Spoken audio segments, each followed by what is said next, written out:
kalau ikut kampus mengajar nih harus benar-benar ikuti pedoman gitu. Walaupun peluang di kampus mengajar ini cukup besar ya. Ibaratnya kayak dibanding program lain seperti magang gitu kan, cukup besar peluang kita bisa kerja, mendaftar dan lulus, tapi kita tetap harus ikuti pedoman karena kemungkinan kebijakan pemerintah tiap tahun itu berbeda. Jadi benar-benar ikuti pedoman, kemudian arahan, kemudian ikuti seleksinya dengan benar-benar gitu.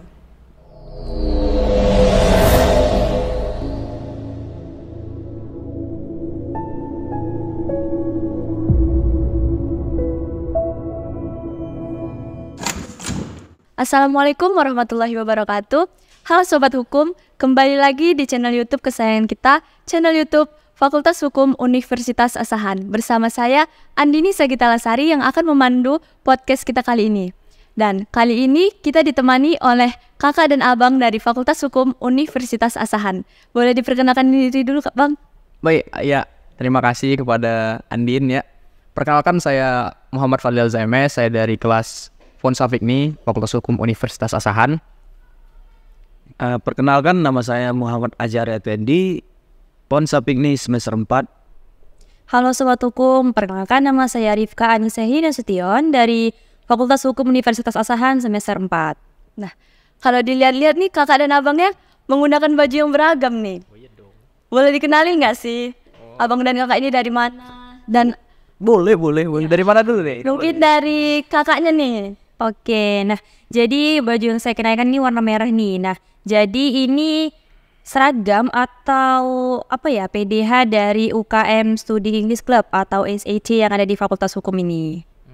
Nah, untuk baju putih yang seperti saya perkenalkan ini adalah baju dari organisasi KSRPMI di Fakultas Hukum. Itu. Nah tadi ada warna merah tuh, warna putih juga. Kali ini warna coklat. Nah kalau identik sama warna coklat udah tahu dong apa ya kan? Dari Pramuka pastinya gitu. Ya jadi saya dari Pramuka Fakultas Hukum Universitas Asahan. Oke. Nah, kesibukan kakak dan abangnya apa nih di luar kampus maupun di dalam kampus apa? Dari abangnya mungkin? Oh boleh. Dari saya dulu nih. Kalau dari saya mungkin dari dalam kampus dulu ya. Kalau dari dalam kampus itu mungkin kesibukan ya Pak, udah pasti ada dari mahasiswa. Setiap mahasiswa itu pasti ada. Kalau di dalam kampus ya pasti ada namanya tugas. Itu entah itu tugas dari dosen atau mungkin tugas dari di luar itu juga ada mungkin. Apa itu Bang? Contoh nih tugasnya mungkin kayak seperti abang. Kebetulan abang nih dia juga sebagai ketua dari organisasi Pramuka seperti itu. Nah jadi kalau kesibukan yang di luar dari jam pelajaran ya itu kesibukannya kayak misal ada kegiatan nih yang mau diadakan oleh Pramuka Fakultas Hukum Universitas Asahan. Nah jadi ya yang menggerakkan ya tentu saja kami sebagai pengurus ataupun penggerak lah di dalam Pramuka seperti itu. Kemudian kalau di luar ya, di luar mata perkuliahan atau ya di luar kampus itu saya kayak membuka sedikit jasa lah di luar gitu. Ya bisa dibilang saya merupakan content creator sekaligus bisa dibilang airdrop hunter namanya kalau di silsilah internetnya gitu. Nah jadi itu kayak pada intinya saya mencari uang dari internet dan saya juga mengambil jasa dari orang seperti itu. Nah jadi kurang lebih kalau kegiatan di kampus sama di luar kampus gitu. Kayaknya sibuk banget nih ya Bang. Jadi gimana sih Bang kalau waktunya itu bertentangan nih? Waktu kampus sama kegiatan di luar kampus. Kalau terkait pembagian waktu itu saya megang konsep ya. Kayak itu saya mikirnya gini dulu. Kayak misal antara kampus nih dan pekerjaan itu kan sama-sama penting. Namun ada yang lebih diprioritaskan. Seperti contoh itu misal nih saya kan ada buka jasa. Misal klien minta revisi nih gitu kan terkait desain yang mau mereka ambil. Mungkin mereka ini pengen cepet banget tuh. Jadi untuk itu saya mengerjakan desainnya terlebih dahulu. Nah kemudian ketika sudah selesai baru saya usahakan lagi nih buat mengerjakan tugas-tugas yang dari kampus. Jadi untuk pembagian itu sebenarnya tergantung dari diri saya juga sih sebenarnya gitu. Gimana ngaturnya gitu kan. Ya kurang lebih gitulah. Selanjutnya mungkin dari abang sebelahnya. Baik, seperti mahasiswa pada umumnya, kesibukan saya di dalam perkuliahan adalah yang melakukan perkuliahan dan melakukan tugas-tugas yang diberikan oleh dosen, dan saya juga aktif dalam kegiatan organisasi yang telah saya sebutkan tadi, yaitu organisasi KSRPMI, dan kebetulan saya di dalamnya menjabat sebagai ketua. Nah, dalam perkuliahan ini banyak nih kegiatan yang akan dilakukan berbagai dari UKM, seperti contohnya KSRPMI ini. Seperti kemarin kami mengadakan donor darah. Nah, seperti itu gunanya untuk mengembangkan karakter dari anggota-anggota KSRPMI yang saya sebagai pengurusnya. Seperti itu. Nah, untuk kegiatan di luar perkuliahan, saya tidak memiliki kesibukan apa-apa, dan cuma saya seperti anak-anak pada umumnya, yaitu di rumah dan sedikit membantu orang tua dalam pekerjaannya. Seperti itu saja sih. Yang terakhir nih dari Kak Rifka. Nah, oke. Kalau saya pribadi ya kesibukannya ya seperti mahasiswa pada biasanya, kuliah, dan paling sibuk itu karena beberapa tugas sih, tugas yang diberikan oleh dosen pengasih mata kuliah. Kalau untuk kesibukan di luar perkuliahan tuh saat ini ya masih usaha-usaha sedikit aja gitu. Mungkin jadi belum terlalu sibuk-sibuk banget. Nah, kalau didengar-dengar nih ya, kakak dan abangnya nih lulus dalam program Kampus Merdeka, yaitu kampus mengajar. Sebelumnya bos boleh dijelasin dulu nggak bang, apa itu kampus mengajar? Mungkin boleh dari Kak Rifka? Nah, oke, terima kasih Andin. Nah, jadi kampus mengajar itu salah satu program dari Kampus Merdeka yang di bawah naungan Kementerian Pendidikan dan Kebudayaan atau Kemendikbudristek. Itu salah satu program yang dimana mengasah mahasiswa untuk bisa mengekspor, kemudian memecahkan masalah, serta substansi lainnya yang dimana kami dituntut untuk bisa mengembangkan diri kami. Nah, kalau di kampus mengajar ini kan orientasinya kami ini mengajar sambil belajar gitu. Jadi memang bagaimana mahasiswa-mahasiswa yang ada di Indonesia itu bisa berkontribusi, kemudian berdedikasi untuk pendidikan-pendidikan yang ada di Indonesia, khususnya dari sekolah dasar sampai sekolah menengah pertama, seperti itu. Jadi kampus mengajar ini boleh diikuti oleh seluruh mahasiswa? Iya benar, oleh seluruh mahasiswa dari perguruan tinggi negeri maupun swasta. Oke. Dari mana sih abang dan kakak ini mengetahui program kampus mengajar ini? Mungkin bisa dijawab dari Bang Azhari. Nah, untuk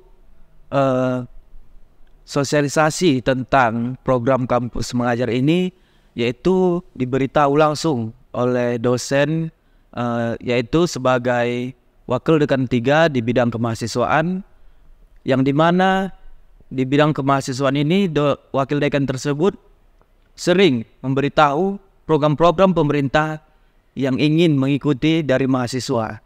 Nah, kebetulan beliau juga memberitahu kepada kami bahwa ada program pemerintah yang dibuka untuk tahun ini, yaitu kampus mengajar.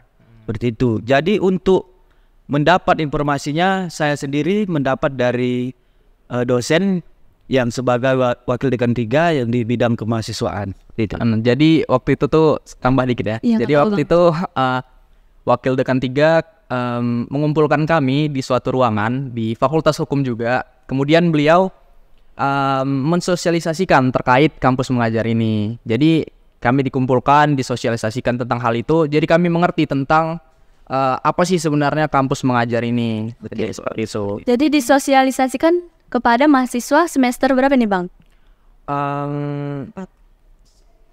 Hanya semester 4 atau gimana tuh? Iya benar. Jadi sosialisasinya itu dikhususkan untuk yang semester 4. Dan waktu itu yang ikut sosialisasi itu sebenarnya lumayan banyak ya. Lumayan banyak. Sekitar ada 12 orang kurang lebih. Cuman yang ikut atau yang akhirnya ikut mendaftar itu kayak ya berkurang lah dari jumlah yang semestinya gitu, 12 orang. Boleh dijelaskan nggak Bang, bagaimana sih cara mendaftar kampus mengajar ini? Terkait pendaftaran, pertama nih ya, kalau terkait pendaftaran itu kita yang pasti itu harus punya yang namanya akun di apa namanya? Kampus Merdeka. Ya, Kampus Merdeka tuh. Jadi setelah memiliki akun, nanti di situ akan dilakukan verifikasi terlebih dahulu. setelah dilakukan verifikasi nanti itu kita di verifikasi itu masukin data-data. Kemudian setelah dimasukin data-data baru nanti kita masuk ke dalam yang namanya administrasi tuh. Disitulah nanti kita memasukkan apa-apa saja yang diminta oleh pihak ataupun pihak Kemdikbud lah gitu bahasanya. Jadi Proses seleksinya ada dalam ini apa bang? Kayak seperti kan ada ujian atau gimana? oh banyak seleksinya. Oh, mungkin bisa diceritakan bang sama sobat kampus gimana? Mungkin saudara Ajari boleh nih menceritakan itu deh. Kayak Boleh. lebih seru gitu. Boleh. Nah, bagaimana tadi Andin? Bagaimana proses mendaftar dari kampus mengajar tersebut? Nah, untuk proses mendaftar kampus mengajar ini melalui beberapa tahapan. Apa aja tuh, Yang bang? kami lakukan yaitu yang pertama itu setelah adanya tadi pengisian data-data dan pengisian administrasi yang telah dilakukan sebelumnya, maka selanjutnya kami itu melakukan survei, mengisi survei, dan kemudian setelah dinyatakan lulus, maka kami akan mengikuti ujian. Nah, ujian tersebut terdiri dari ujian kebinekaan dan numerik. Nah, terima kasih saudara Padli. Nah, yang dimana ujian tersebut berisi beberapa soal tentang bagaimana cara kita menghadapi situasi di berbagai lingkungan. Nah, seperti itu. Nah, untuk kejelasan lebih lanjut bisa diterangkan oleh Kakak Ripka mungkin. Ya, boleh. Tapi sebelum itu mungkin pas ini ada tuh kayak ceritanya gitu. Oh, boleh. Ya mungkin waktu menjalankan proses ujiannya gimana tuh bang? Boleh. Terima kasih. Terima kasih atas pertanyaannya. Nah, pada saat saya pribadi mengerjakan ujian, nah itu tidak memiliki kendala apapun.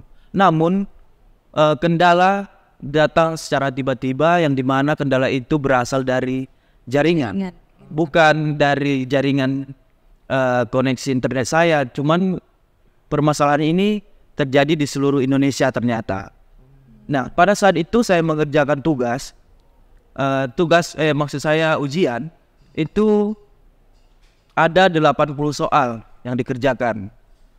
Karena jaringan tersebut tidak stabil, maka jawaban yang diterima oleh saya oleh pusat setelah saya melakukan ujian itu ternyata tidak sempurna, tidak 80 full. Waktu itu saya hanya mengerjakan soal sebanyak 30. Nah, sisanya saya tidak menjawab. Padahal pada saat itu saya menjawab soal secara full yaitu 80 soal. Nah, setelah kejadian itu saya sedikit drop. Sedikit trauma? Agak sedikit trauma seperti itu. Down nggak kira-kira? Ya? Down nggak? Down sekali. Saya curhat kepada wakil dekan 3. Saya sepertinya merasa bahwa saya tidak akan lulus. Putus asa gitu ya bang? Saya merasa tidak lulus.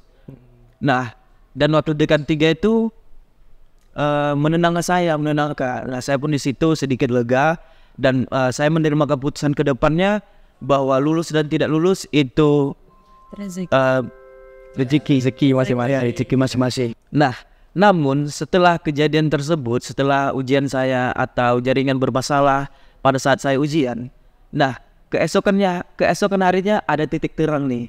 Ternyata pihak dari Kemdikbud itu mengirimkan email kepada saya bahwa saya bisa mengikuti ujian ulang.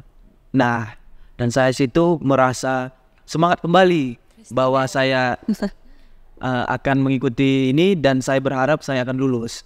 Nah, pada saat pengerjaannya alhamdulillah semuanya berjalan dengan lancar. Soal-soal yang dikirim full seperti yang saya kerjakan, seperti itu. Oke. Berarti ujiannya itu dilakukan di hari yang berbeda ya bang? Untuk ujiannya itu ada 2 nih. Masing-masing ada 2 tahap. Yang pertama tahap yang menentukan itu dari pusat.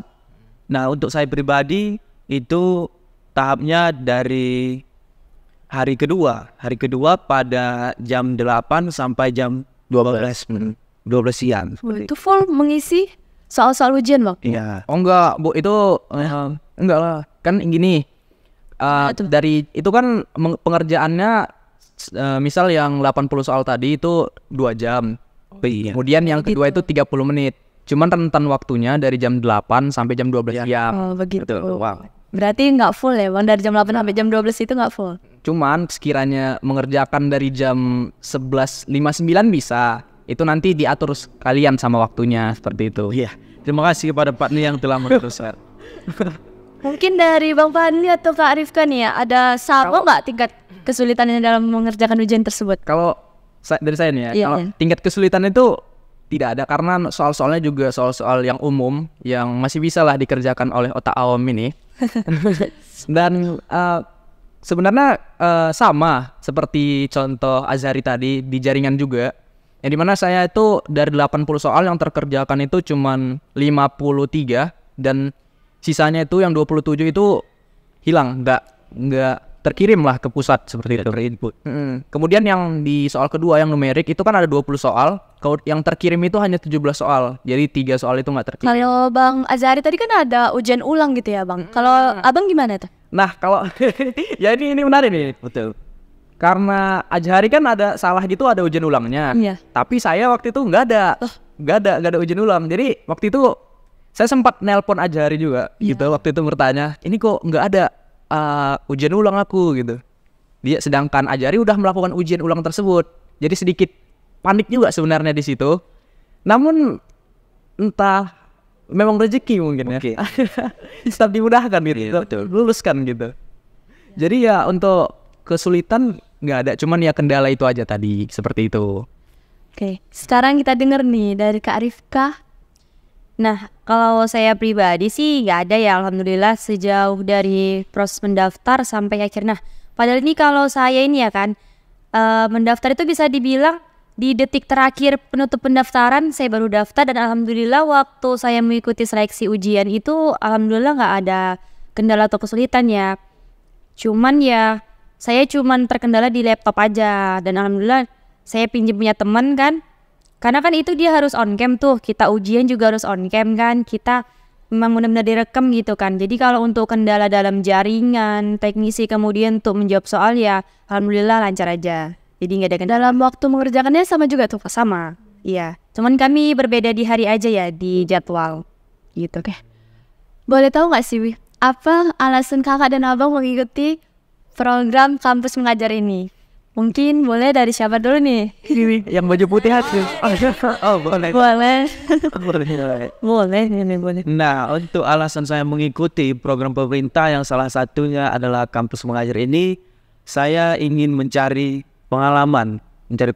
Saya berusaha untuk keluar dari zona nyaman saya. Saya mencari pengalaman di luar dan pengalaman ini akan saya gunakan kembali untuk setelah saya lulus dari kampus Fakultas Hukum Universitas Asahan.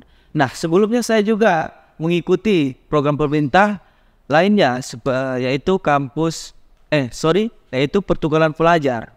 Nah, pada saat itu pertukaran mahasiswa itu saya mengalami kendala. Nah, kendalanya yaitu akun saya hilang. Akun email yang saya daftarkan di pertukaran mahasiswa itu emailnya hilang. Solusinya bang? Nah, pada saat itu saya cuman pasrah. Cuman pun tidak bergerak. Iya. Saya pun agak ragu untuk mengikuti karena kan pertukaran mahasiswa ini keluar daerah, keluar provinsi. Kalau boleh tahu abang di mana nih? Oh, waktu itu saya mengambil di Universitas Juanda yang ada di Bogor. Oh, jauh ya bang. Nah, pada saat itu akun saya hilang dan saya berusaha move on. Dan pada tahun ini pembukaan kampus mengajar dan saya mengikuti kembali. Alhamdulillah saya lulus seleksi. Iya, seperti itu. Dan sedikit fun fact-nya dari Azhari, kan itu untuk mendaftar akun kampus mengajar hanya boleh 1 nick. Jadi seharusnya jika akunnya hilang itu nggak bisa mendaftar Nggak bisa lagi. mendaftar lagi ya? Ternyata tahun ini akunnya bisa diperbaiki. Iya.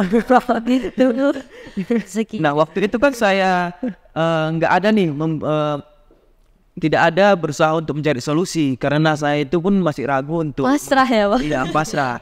Karena saya masih ragu nih untuk mengikuti pertukaran mahasiswa yang begitu jauh dari orang tua dan jauh dari tempat tinggal.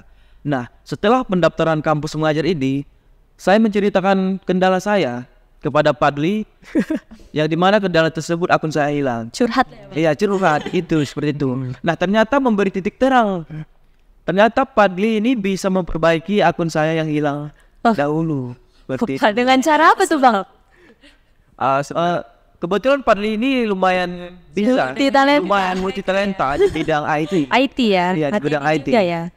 Jadi berusaha untuk mengembalikan akun saya. Nah, ternyata akun saya itu kembali dan bisa dijadikan untuk mendaftar kembali di kampus mengajar. Begitu. Karena kan kampus mengajar dan pertukaran mahasiswa ini satu bidang di Program.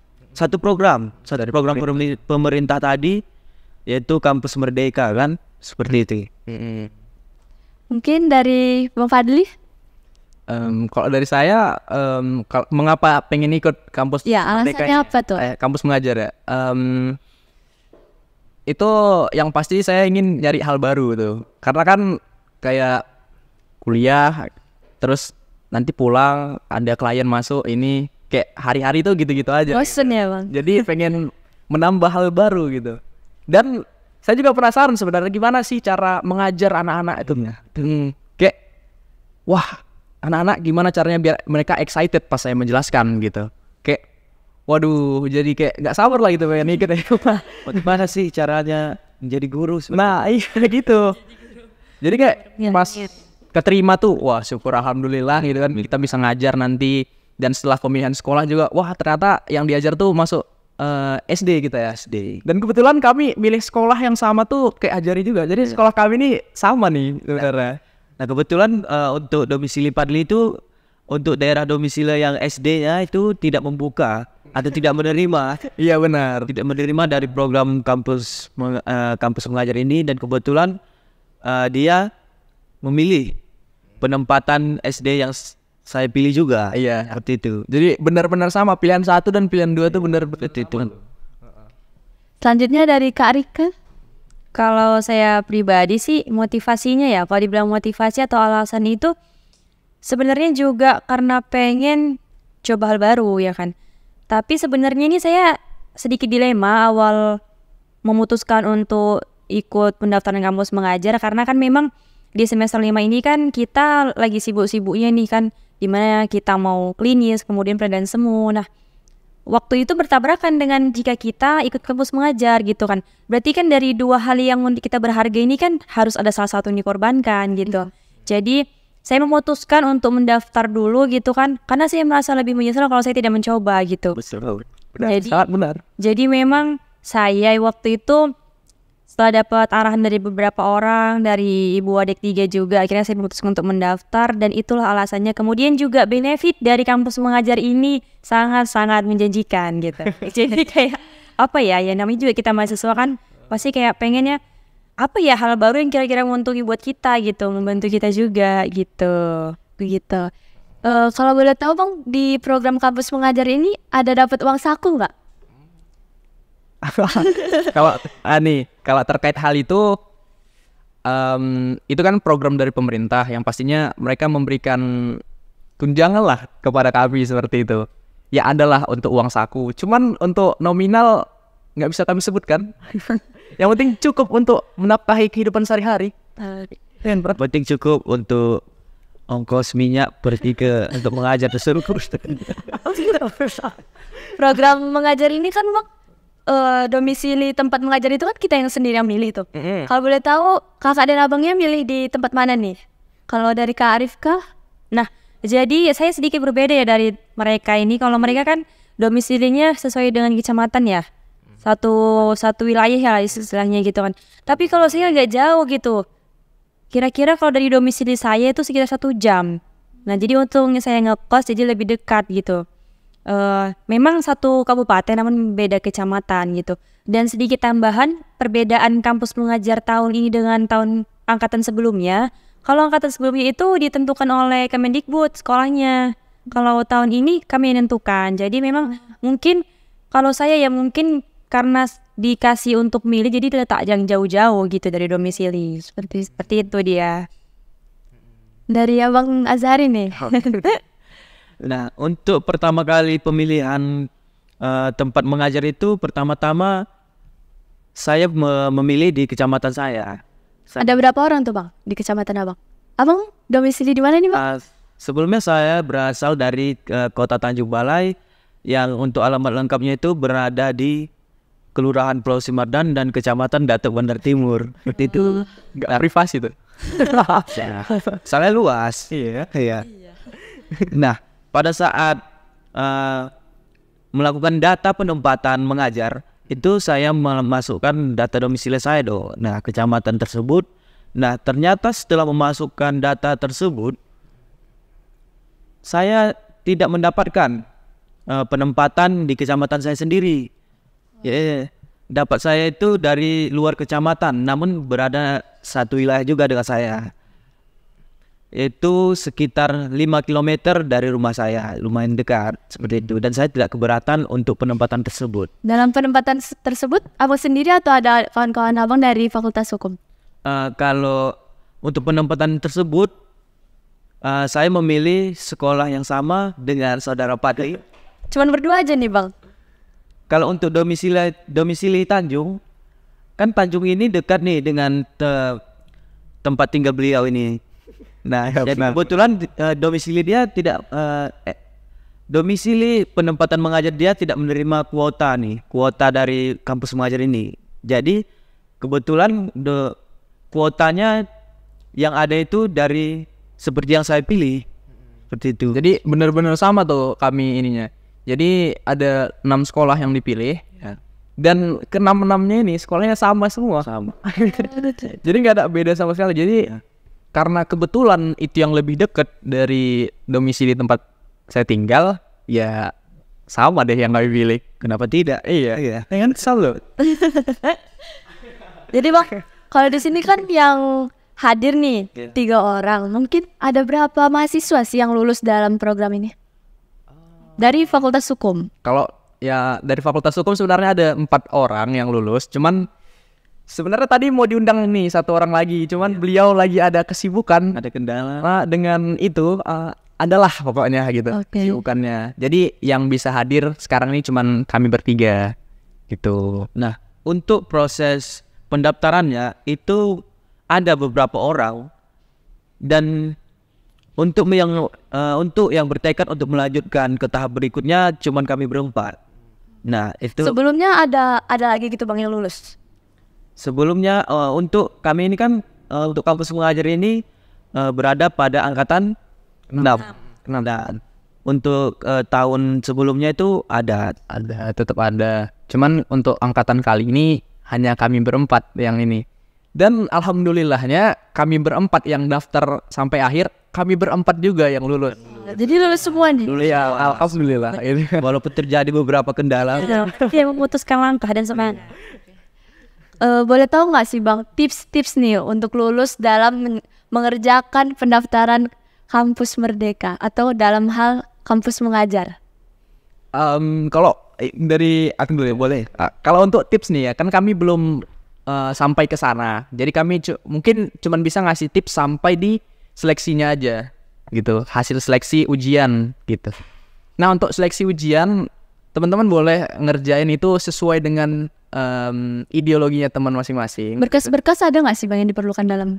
Kalau untuk berkas-berkas itu di awal, di pendaftaran administrasi awal itu kayak Boleh dikasih tahu nggak itu Abang? Boleh. Jadi yang pertama itu yang pasti ada surat rekomendasi dulu dari fakultas ya, perguruan tinggi. Kemudian ada apa itu namanya? Nilai. Ada Nilai apa? transkrip nilai. Ya, transkrip nilai. Kemudian ada transkrip nilainya dari semester berapa tuh Bang? 1 atau gimana? 1 sampai 4. Iya. Jadi itu nanti transkrip nilainya kita upload dan ya itu merupakan salah satu syaratnya lah. Iya, betul. Kemudian ada satu lagi tuh surat Pertanggungjawaban mutlak. ya, surat pertanggungjawaban mutlak. Itu juga ditandatangani oleh Kaprodi ya, setiap perguruan tinggi. Baru nanti setelah itu di-upload. Sehat. Ya, itu juga tuh surat keterangan sehat. Iya. Jadi ada 4 ya suratnya tadi. Jadi pertama ada surat transkrip nilai tadi. Transkrip nilai. terus ada rekomendasi. Rekomendasi SPTJF ya surat pertanggungjawaban mutlak dan satu dan lagi tadi surat keterangan sehat. Ya. Kalau tadi nih dari Bang Azhari kan selain mengikuti program kampus mengajar, Bang Azhari mengikuti juga program kampus pertukaran mahasiswa. Mungkin dari Kak Rifka atau Bang Fadli pernah juga mengikuti program tersebut. Aduh, kalau itu waktu itu saya udah ikut juga sama Azhari, cuman hanya sebatas mendaftar. Jadi untuk kelanjutannya saya nggak ikut gitu. Jadi untuk tahun ini Gimana tuh Bang? Nggak ikut karena nggak lolos atau memang putus di pertengahan jalan? ya itu betul, putus di tengah jalan. Karena waktu itu ada pekerjaan yang menurut saya lebih menguntungkan gitu. Jadi ada kesampingannya ya Bang? Iya, jadi karena hal itu lebih menonjol waktu itu, jadi saya mengikuti kerjaan itu aja gitu. Dari Kak Rifka? Kalau saya pribadi belum ada sih, baru kampus mengajar yang saya ikuti salah satu program dari kampus Merdeka dan alhamdulillah lulus. Tapi kalau untuk program kampus Merdeka lainnya saya belum pernah ikut gitu. Ternyata boleh ya Bang, kalau misalnya kita udah mengikuti kampus belajar sama kampus mengajar, lalu sebelumnya telah mengikuti program kampus Merdeka.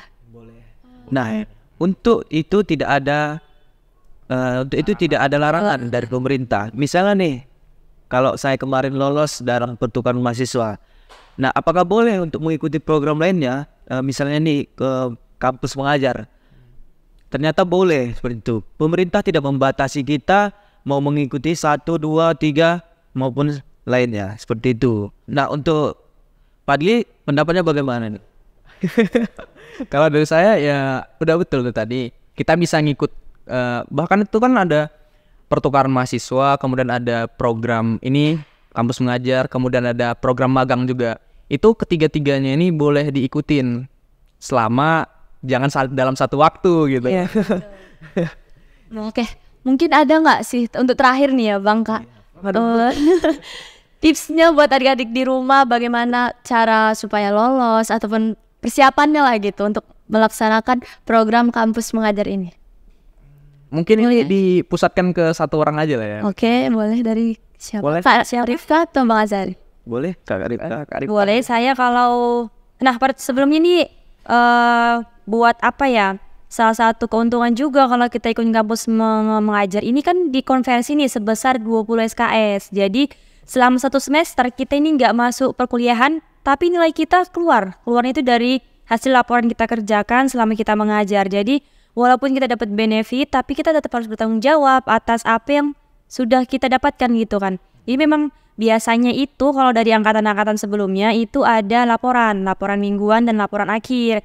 Nah jadi nilai kita dari situlah dikonversi. Memang ya kalau dibilang sama Bang Fadli nih, kalau kita ikut lebih dari satu program kampus Merdeka nggak masalah sih. Cuman apakah kalian mau meninggalkan fakultas hukum yang tercinta ini gitu?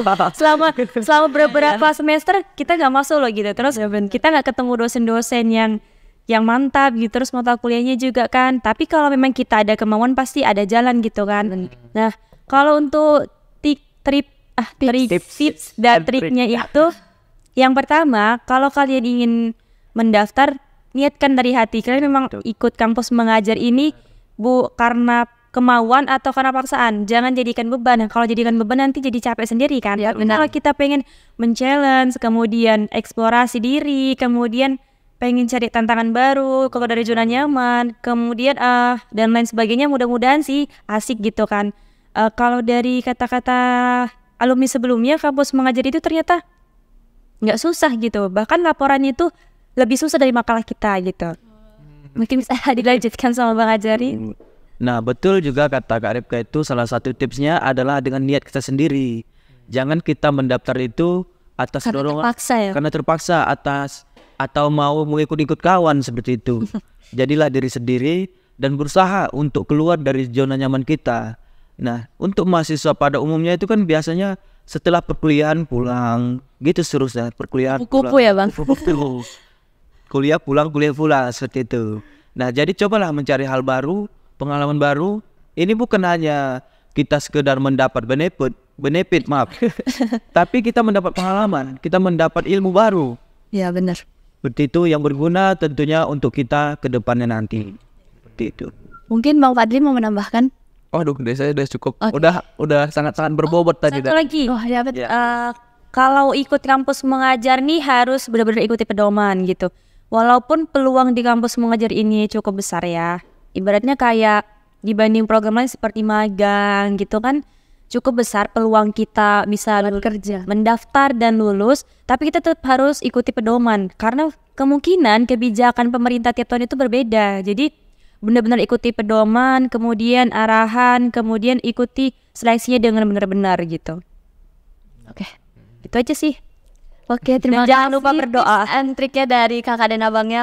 Oke, sobat hukum di rumah, berakhirnya tips and trik dari kakak dan abang kita, maka berakhir juga podcast kita kali ini. Jangan lupa like and subscribe channel YouTube kesayangan kita, Fakultas Hukum Universitas Asahan. Saya Andini Sagita Lasari, pamit undur diri. Assalamualaikum warahmatullahi wabarakatuh.